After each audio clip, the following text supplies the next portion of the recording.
तुम क्या कर रहे हो? अभी बस पकड़े ही जाने वाले थे हम लोग। तुमने खुद देख लिया ना, तुम्हारा यहाँ रहना बहुत मुश्किल है। अरे कोई बात नहीं, तुम इतनी फिक्र मत करो। वैसे भी मेरे पास पैसे नहीं है, इसलिए बाहर तो मैं रह नहीं सकता। अच्छा ठीक है, मैं तुम्हारे लिए पैसों का बंदोबस्त कर दूंगी कहीं और रहने के लिए। नसरीन, मेरा नहीं ख्याल कि होटल में रहना अक्लमंदी होगी, इसलिए सोच रहा हूँ कि मैं यहीं रहूं। यहाँ कोई नहीं ढूंढ सकता मुझे। मुसीबत में पड़ गई।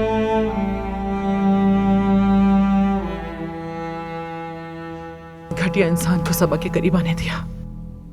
मैंने वादा किया था कि मैं अपनी जान से ज्यादा ख्याल रखूंगी। मुझे समझ नहीं आ रहा तुम इतराज क्यों कर रहे हो? अम्मी, खुदा के लिए हम किस दौर में जी रहे हैं? हम किसी लड़की को शादी के लिए कैसे मजबूर कर सकते हैं? तुम ये कैसे कह सकते हो कि वो राजी नहीं होगी? नहीं, ये बिल्कुल नहीं हो सकता। वो इस बात के लिए राजी नहीं होगी। तो फिर ये बताओ कि वो इस घर में कब तक रहेगी? जब तक वो यहाँ काम करेगी यहीं रहेगी। मरियम ने भी तो अपनी जिंदगी यहाँ गुजार दी। क्या उसे निकाला या उसे कभी शादी के लिए मजबूर किया हमने आज तक?